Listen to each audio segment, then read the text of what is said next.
تو وہ جواب کبھی نہیں ملے گا، اس لیے دکھی اور پریشان رہتے ہیں۔ قدرت کے قانون میں ہر چیز کا جواب موجود ہے، شرط یہ ہے اس کے قانون کے ساتھ چلیں، اس کے ساتھ ہم قدم ہو کر چلیں، اس کے اصول کو اپنائیں، تو دیکھیں کس طریقے سے قدرت کے بھید ہم کو سمجھ میں آنے لگتے ہیں اور نظر آنے لگتے ہیں۔ تو جو ہم بننا چاہتے ہیں اس کا تصور کریں اور اسی ذات کی طرف اور اسی مقصد کی طرف اپنی محنت کو آگے بڑھائیں۔ تیسرا اصول جو یہ بیان کرتا ہے وہ ہے وحدت، وننس۔ کہتا ہے یہ پوری کائنات جو ہے ایک نغمہ ہے۔ وہ انگریزی ورڈ سے اس کا ترجمہ کرتا ہے، جسے ہم کائنات کہتے ہیں، عالم کہتے ہیں، اسے انگلش میں یونیورس کہتے ہیں، اور وہ یونیورس کا ترجمہ کرتا ہے۔ یونی یعنی ون، ورس یعنی سانگ، گانا۔ یونیورس کا ترجمہ کرتا ہے ون سانگ، یعنی یہ گانا ہے، ایک نغمہ ہے۔ یہ پوری کائنات میں جو کچھ بھی ہو رہا ہے وہ اللہ میاں کا ایک بہت بڑا آرکیسٹرا چل رہا ہے اور ایک نغمہ بج رہا ہے، اور ہم سب اس نغمے میں ایک ایک ساز ہے اپنی جگہ پہ۔ ساز ملاتے جائیے، یہ جدا ہونے والی چیزوں کو ختم کرے۔ آپ دیکھیں مولا کے فرمان میں یہ چیز ہم کو ملتی ہے نا کہ جدا کرنے والی دیواروں کو ختم کر کے جوڑنے والی پلوں کی طرف جائیں، جو ایونچولی بالآخر ایک دفعہ مولا ہمیں جماعت کے اندر یونیٹی کی بات کرتے ہیں، پھر دوسروں کے ساتھ یونیٹی کی بات کرتے ہیں، پھر امت مسلمہ کی بات کرتے ہیں، پھر امام مسلم مسلمان اور یہود اور عیسائی ابراہیمی ٹریڈیشن کی بات کرتے ہیں، بالآخر ساری انسانیت ایک ہے اور یہ پوری کائنات ایک ہے۔ تو کہتے ہیں یہ پوری کائنات جو ہے وہ ایک نغمہ ہے، اپنے خول سے یہ جو ہم الگ الگ رہ کر اپنی ذاتی زندگی، ذاتی دنیا بناتے ہیں، کہتے ہیں اس سے باہر نکل کر آفاقی بننے کی، یونیورسل زندگی اپنانے کی کوشش کرو۔ کہتے ہیں جس طرح ہمارا جسم ہے، ہمارے ہاتھ کے الگ کام ہے، پیر کے الگ کام ہے، دل کا الگ کام ہے، پھیپھڑے کا الگ کام ہے، کڈنی کا الگ کام ہے۔ جسم کا ہر عضو انڈیپینڈنٹلی اپنی جگہ پہ اپنا اپنا کام کرتا ہے، مگر یہ سب ملا کر جسم ہے، یہ سب ملا کر جسم کی ایک یونٹی ہے۔ اس میں سے کوئی بھی ایک حصہ اگر باغی ہو جائے، یعنی سسٹم کے مطابق نہ چلے، تو سسٹم اگر اس کو ریجیکٹ کرتا ہے تو پورے باڈی پہ اس کا اثر پڑتا ہے۔ کیا کبھی جسم کا ایک عضو دوسروں سے دشمنی کر سکتا ہے؟ وہ دل کا ہے یار گردے کی بڑی اہمیت بن گئی ہے تو میں گردے کے خلاف کچھ کام کروں، یا پھیپھڑا کہے کہ آج کل دل والوں کی مارکیٹ بہت گرم ہے، جسے دیکھو ہارٹ کا مسئلہ لے کر کھڑا ہوا ہے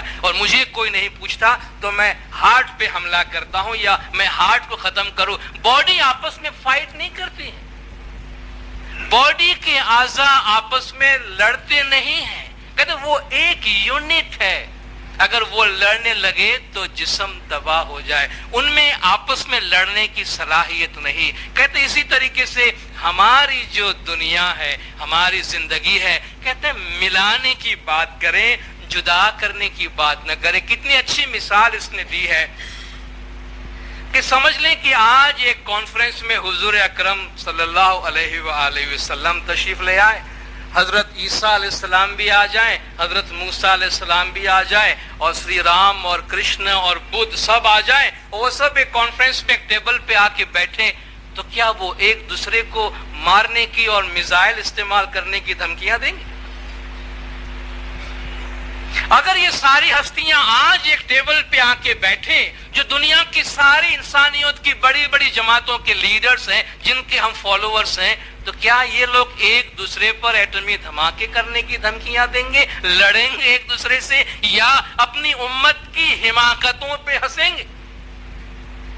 کہتے وہ اپنی امت کی حماقتوں پہ ہنسیں گے کہ ہم لوگ کیا پیغام لے کر آئے تھے، ہم تمہیں کیا بتاتے آئے، ہم نے تمہیں وحدت کا پیغام دیا، ہم نے تمہیں محبت کا پیغام دیا، ہم نے تمہیں جوڑنے کا پیغام دیا، تم نے نفرت کو عمل میں لایا، تم نے جدا کرنے والی دیواریں بنائی، ہر ایک الگ الگ اپنے اپنے یونٹ بن کے بیٹھ گئے۔ کہا اس سے اس سے پریشانی آتی ہے۔ جس طرح جسم میں اگر اعضاء آپس میں کوآرڈینیٹ نہ کریں تو انسان دکھی ہوتا ہے، آپ کا جسم دکھی ہوتا ہے، اس طرح انسانیت اگر ایک دوسرے کے ساتھ محبت سے نہ چلے تو انسانیت دکھی ہو جائے گی۔ اسی حوالے سے ہم انسٹیٹیوشن کے حوالے سے بات کر سکتے ہیں۔ یہ کہتا ہے کسی بھی آرگنائزیشن میں آپ کام کرتے ہیں تو کبھی بھی کسی کارکن کو الگ کرنے کی کوشش نہیں کرنا، اس کو آئسولیٹ کرنے کی کوشش نہیں کرنا، سارے ورکرز کو، سارے امپلائیز کو، سارے مین پاور کو آپس میں ملا کر کام کرنا، ان کو اس بات کا احساس دلانا کہ تم ایک وحدت کے لیے کام کر رہے ہو، اگرچہ تم اپنی اپنی جگہ پہ ایک الگ ہستی ہو مگر تم سب کا تعلق ایک وحدت کے ساتھ ہے اور اس وحدت کو مضبوط بنانے کے لیے کام کرنا چاہیے۔ چوتھا جو اصول یہ بیان کرتا ہے وہ ہے ایبنڈنس۔ ایبنڈنس یعنی افراد، چیزوں کا بہت زیادہ ہونے کا احساس جس کی ہم سب کو خواہش ہے کہ بس ہمارے پاس اتنا ہو جو کبھی ختم نہ ہو۔ جو بھی چیز ہمیں چاہیے ہماری خواہش یہ ہوتی ہے کہ بس خواہش ختم ہو جائے، ہم امید کریں اور وہ چیز ہمارے پاس آ جائے، ہمارے دل میں خواہش جنم لے اور وہ چیز آ جائے۔ کہتے ہیں جو افراد کا تصور ہے ہمیں بہت ملے اور ہمارے پاس بہت زیادہ ہو، کا قدرت میں اس کی بھرپور گنجائش ہے۔ آپ ایک سیب اٹھاتے ہیں، اس سیب کو کاٹتے ہیں، اس سیب میں کتنے بیج ہیں یہ تو آپ گن لیں گے، لیکن کیا آپ کو یہ معلوم ہے کہ جتنے بیج اس میں ہے اس میں آگے اور کتنے سیب ہے؟ کسی کو معلوم؟ کوئی گن سکتا ہے؟ کوئی نہیں گن سکتا۔ قدرت کی چیزیں ایسی ہیں کہ جن کو آپ گن ہی نہیں سکتے۔ قدرت میں ہر چیز جو ہے وہ لامتناہی ہے، اینڈ لیس ہے، لیکن ہم جب اس میں باؤنڈریز بنانے کی کوشش کرتے ہیں، اس کو قید میں لانے کی کوشش کرتے ہیں تو پھر وہ چیز ہمارے ہاتھ میں نہیں آتی۔ ہماری ایک مینٹلٹی ہو جاتی ہے، اسکیسٹی مینٹلٹی جسے کہتے ہیں، میرے پاس یہ نہیں ہے، میرے پاس وہ نہیں ہے، کاش یہ میرے پاس ہوتا کتنا اچھا ہوتا، کاش یہ میرے پاس ہوتا۔ ایسے لوگ تو مفلس ہوتے ہیں۔ یہ چونکہ اسکیسٹی میں یہ مینٹلٹی دماغ کے اندر یہ ساری چیزیں ہیں، قدرت کے کارخانے میں ہر چیز موجود ہے۔ پرابلم کیا ہے؟ یہ اصول ہے کہ جس چیز پہ آپ کانسنٹریٹ کرتے ہیں، جس چیز پہ ہم دھیان لگاتے ہیں وہ چیز پھیل کے بڑی ہو جاتی ہے۔ آپ جس چیز پہ دھیان دیں گے وہ پھیل کے بڑی ہو جائے گی۔ مثلا تھوڑا سا نزلہ بھی ہم کو ہوتا ہے، اگر ہم اس نزلے کی فکر لے کے بیٹھے تو ایسا لگے گا کہ جیسے بستر مرگ پہ پڑا ہوا ہے، اتنا بیمار ہے، ہوتا نزلہ ہے لیکن ہمارا دھیان پورا اپنے نزلے پہ ہے کہ جیسے سارا جہان بیمار ہو گیا ہے ہمارے ساتھ۔ بعض لوگ اس طرح بیمار ہوتے ہیں کہ اس کے ساتھ ساری دنیا بیمار ہو جاتی ہے۔ کچھ لوگ ہوتے ہیں بڑی بیماری پہ ہوتے ہیں، ان کا دھیان اپنی بیماری پہ نہیں ہوتا، آپ دھیان اٹھا لیں تو وہ سکڑ کے کمتر ہو جائے گی۔ اگر ہم کسی سے 5,000 روپیہ قرض لیتے ہیں اور ہمارا دھیان اس قرض پہ ہے کہ میرے سر پہ اس کا بوجھ ہے تو وہ ہم کو 5 کروڑ روپیہ لگتا ہے کہ میں کبھی اس کو اتار دوں۔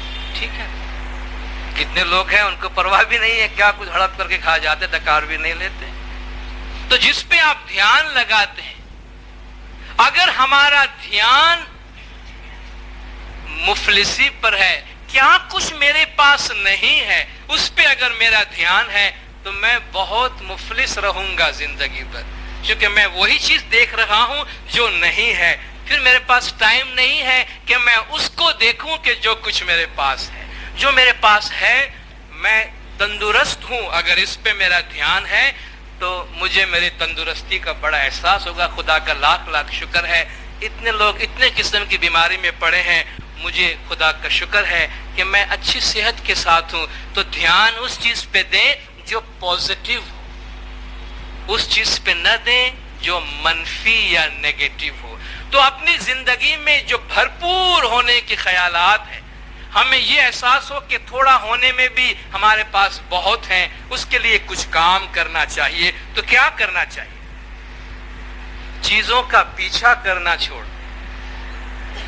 پیسے کا پیچھا کرنا، چیزوں کا پیچھا کرنا، یہ میرے پاس ہو، یہ میرے پاس ہو، اس سے میرے تعلق ہو، اس سے تعلق ہو، یہ دنیا کا دستور ہے۔ جس کے پیچھے آپ بھاگیں گے وہ آپ سے دور بھاگے گی، آپ اس سے بھاگیے وہ خود آپ کے پیچھے آئے گی۔ بھاگتی پھرتی تھی دنیا جب طلب کرتے تھے ہم، بھاگتی پھرتی تھی دنیا جب طلب کرتے تھے ہم، اب جو ہم نے نفرت کی تو بے قرار آنے کو ہے۔ جب میں پیچھا کرتا تھا تو وہ بھاگتی تھی، اب میں اس سے دور بھاگتا ہوں تو وہ میرے پیچھے بھاگتی ہے۔ یہ دنیا ہے، چیزوں کا پیچھا